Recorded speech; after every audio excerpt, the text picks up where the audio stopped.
do well in the near Why? future.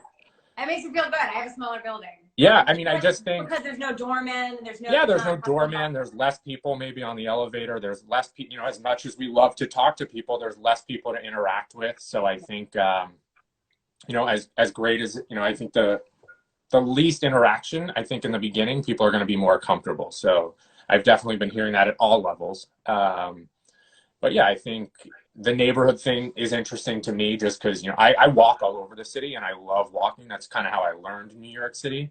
But I want to be able to, I want to be able to walk. So that's why I asked you about like, would you switch neighborhoods? But it sounds like you're in walking distance, so that's great. I mean, I'm like huge on masks. I think masks are like so much part of the answer. I have a friend in government who had the opportunity to speak at the premier of Taiwan and the heads of state of several of the countries in Southeast Asia and Asia that have done better with Mhm. coronavirus in terms of flattening the curve and getting on top of it. I don't mean Yeah, China, but South Korea and South Singapore.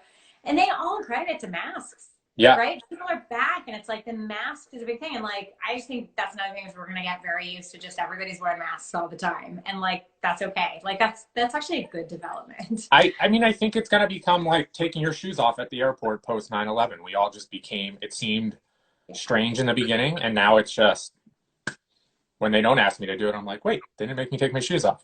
So I think that's just going to become a normal part of Yeah, life. but then walking becomes okay, right? Like you can walk around as long as you've got your mask on, you wash your hands a ton, you don't touch your face. Yep. There's a lot of, maybe our public transportation will become like immensely cleaner. And it's not that it's that dirty, but you compared to Japan, it's like, it's night and day. And We've I got think some room. we have to take a playbook from the Japanese here for Singapore, but all of these things can eventually, I think, really improve the city and make it an even more competitive city I mean, New York has a certain amount of cushion, right? In terms of always being a desirable market. And of Yep. course it fluctuates times after 9/11, after this, but I think it's such a stable real estate market. Yep. And the things that we'll learn from this as a city will make it even more competitive and more desirable in the long term, I think, in terms of real estate. Yeah, I mean that's what I read.